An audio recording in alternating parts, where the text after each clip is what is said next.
എല്ലാവർക്കും നമസ്കാരം. ഞാൻ നിഷ. ആർട്ട് ഓഫ് നിഷയിലേക്ക് എല്ലാവർക്കും സ്വാഗതം.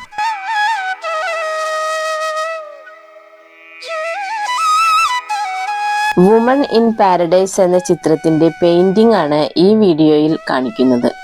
കഴിഞ്ഞ വീഡിയോയിൽ ഇതിന്റെ സ്കെച്ചിങ് ആയിരുന്നു കാണിച്ചിരുന്നത്. അതിന് ഞാൻ വോയിസ് ഇട്ടിട്ടുണ്ടായിരുന്നില്ല. 2-3 പേര് കമന്റിൽ ചോദിച്ചിരുന്നു എന്തുകൊണ്ടാണ് വോയിസ് ഇടാത്തതെന്ന്. ജലദോഷം പ്രശ്നങ്ങളൊക്കെ ആയിട്ട് സൗണ്ട് ഉണ്ടായിരുന്നില്ല. അതുകൊണ്ടാണ് ഞാൻ വോയിസ് ഇടാതിരുന്നത്. നിങ്ങളുടെ അന്വേഷണങ്ങൾക്ക് നന്ദി. പുതിയ പെയിൻറ്റിങ് വുമൺ ഇൻ പാരഡൈസ് എന്ന് പറഞ്ഞ ഈ പെയിൻറ്റിങ് സാധാരണ ചെയ്യുന്നതിൽ നിന്ന് വ്യത്യസ്തമായിട്ടാണ് ഞാൻ ചെയ്തിട്ടുള്ളത്. സാധാരണ നിങ്ങൾക്കെല്ലാവർക്കും അറിയാലോ, ദൈവങ്ങളുടെ പടങ്ങളാണ് ഞാൻ മിക്കവാറും ചെയ്തിട്ടുള്ളത്. അതിൽ നിന്നും വ്യത്യസ്തമായിട്ടാണ് ഈ ചിത്രം ചെയ്യുന്നത്. അതിൻ്റെ കാരണം എന്താണെന്ന് വെച്ച് കഴിഞ്ഞാൽ, നിങ്ങൾക്കൊക്കെ അറിയാം, മ്യൂറൽ ചെയ്യുമ്പോൾ സാധാരണ സ്ത്രീ കഥാപാത്രങ്ങൾക്കായിരിക്കും കൂടുതൽ സൗന്ദര്യമുള്ളത്. അപ്പോൾ ഒരു സ്ത്രീ കഥാപാത്രം ആയിക്കോട്ടെ എന്ന് വെച്ചിട്ടാണ് ഞാൻ ഈ ഒരു പെയിൻറ്റിങ് ചെയ്യാൻ കാരണം. വുമൺ ഇൻ പാരഡൈസ് എന്ന് പറഞ്ഞു കഴിഞ്ഞാൽ സ്വർഗത്തിലെ ഒരു സ്ത്രീ. അപ്പോൾ സ്വർഗത്തിലേക്ക് ഇതുവരെ നമ്മളാരും പോയിട്ടില്ല. അപ്പോൾ സ്വർഗത്തിലുള്ള ഒരു സ്ത്രീ അവരുടെ പൂന്തോട്ടത്തിലുള്ള ഏറ്റവും മനോഹരമായിട്ടുള്ള പൂക്കളൊക്കെ ഉപയോഗിച്ചിട്ട് ഭഗവാന് പൂജ ചെയ്യാനുള്ള ഒരു തയ്യാറെടുപ്പ് നടത്തുന്നതായിട്ടാണ് ഞാൻ ഈ പെയിൻറ്റിങ്ങിൽ കാണിച്ചിട്ടുള്ളത്. അപ്പോൾ നല്ല ഭംഗിയുള്ള പൂക്കൾ കൊണ്ട് അവർക്ക് ഇഷ്ടപ്പെട്ട ദൈവത്തിന് സമർപ്പിക്കാനായിട്ട് തയ്യാറെടുക്കുന്നത് പോലെയായിട്ടാണ് ഞാൻ ഈ പെയിൻറ്റിങ്ങിൽ കാണിച്ചിട്ടുള്ളത്. അപ്പോൾ ഇതിൻ്റെ പെയിൻറ്റിംഗ് ആണ് ഇന്നത്തെ വീഡിയോയിൽ ഉൾപ്പെടുത്തിയിട്ടുള്ളത്. ഇതിൻ്റെ സ്കെച്ചിങ് ഞാൻ കഴിഞ്ഞ വീഡിയോയിൽ ഇട്ടിരുന്നു. അതാരെങ്കിലും കാണാത്തവരുണ്ടെങ്കിൽ തീർച്ചയായിട്ടും കാണണം. ഇന്നത്തെ വീഡിയോയിൽ ഇതിൻ്റെ പെയിൻറ്റിംഗ് എങ്ങനെയാണ് ചെയ്യുന്നത് എന്നതിനെ പറ്റിയാണ് ഞാൻ പറയുന്നത്. മ്യൂറൽ പെയിൻറ്റിംഗ് ചെയ്യുമ്പോൾ ലൈറ്റ് കളറായ മഞ്ഞയാണ് ആദ്യം ഉപയോഗിക്കാറ്. മഞ്ഞ നിറത്തിനായി ഞാൻ പെർമനൻ്റ് യെല്ലോ മീഡിയം എന്ന കളർ വെള്ളം ചേർത്ത് നേർപ്പിച്ചാണ് ചെയ്യുന്നത്. ഇത് ചെയ്യാൻ വേണ്ടി ഞാൻ ഉപയോഗിച്ചിരിക്കുന്നത് നമ്പർ 6 റൗണ്ട് ബ്രഷാണ്. പക്ഷെ നിങ്ങൾക്ക് ഇഷ്ടപ്പെട്ട കംഫർട്ടബിൾ ആയിട്ടുള്ള ഏതെങ്കിലും സൈസുള്ള ബ്രഷ് കൊണ്ട് ചെയ്യാട്ടോ. കാരണം എല്ലാ ബ്രഷുകളും ഒരേ നമ്പറാണെങ്കിലും അതിൻ്റെ തിക്നെസ്സിന് വ്യത്യാസം ഉണ്ടാവാറുണ്ട്. പല കമ്പനികളുടേതായതുകൊണ്ട് ബ്രഷുകളുടെ തിക്നെസ് സൈസുകളിൽ വ്യത്യാസം വരാറുണ്ട്.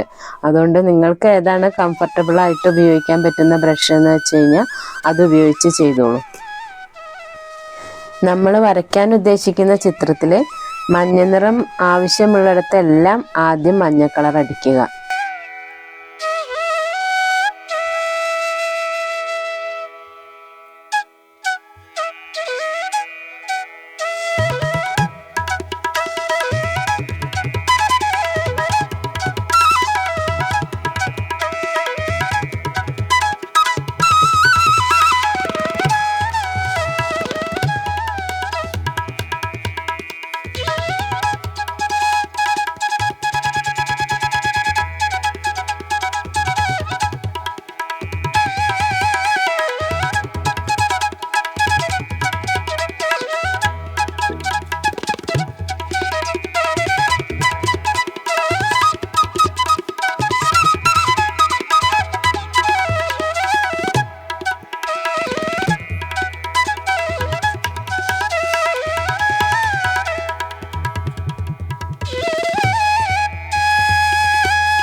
സാധാരണ മ്യൂറൽ പെയിൻറ്റിങ്ങിൽ ഉപയോഗിക്കാത്ത കുറച്ച് നിറങ്ങൾ ഞാൻ ഈ പെയിൻറ്റിങ്ങിൽ ഉപയോഗിച്ചിട്ടുണ്ട്.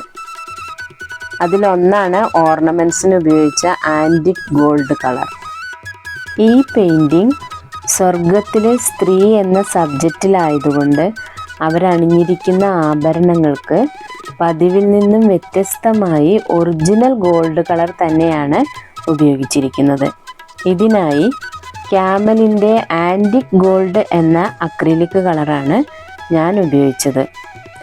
സാധാരണ ആഭരണങ്ങൾ വരയ്ക്കുന്നത് പെർമനൻ്റ് മീഡിയം യെല്ലോ എന്ന അക്രിലിക് കളർ ചെയ്തതിന് ശേഷം കാഡ്മിയം റെഡ് വെള്ളം ചേർത്ത് നേർപ്പിച്ച് ഷെയ്ഡ് കൊടുക്കുകയാണ് പതിവ്. അത് കഴിഞ്ഞിട്ട് പതിവ് പോലെ ബ്ലാക്ക് ഔട്ട്ലൈൻ ഇടുന്നു. ഇവിടെ ആൻറ്റിക് ഗോൾഡ് വെള്ളം ചേർത്ത് നേർപ്പിക്കാതെയാണ് ഞാൻ അടിച്ചിട്ടുള്ളത്.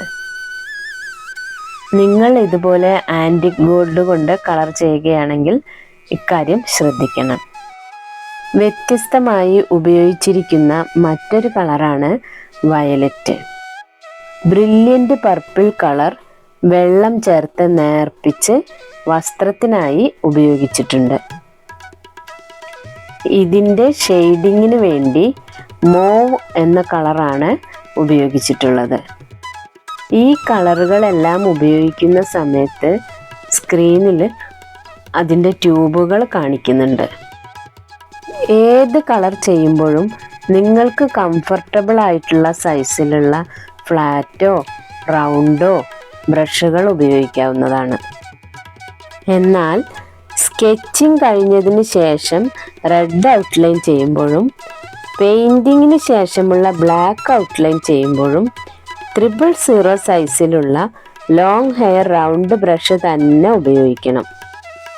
എന്നാലേ ഒരേ വീതിയിലുള്ള ഔട്ട്ലൈനുകൾ നമുക്ക് കിട്ടും.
അപ്പോൾ ഇന്നത്തെ വീഡിയോ ഇവിടെ പൂർണ്ണമാവുകയാണ്.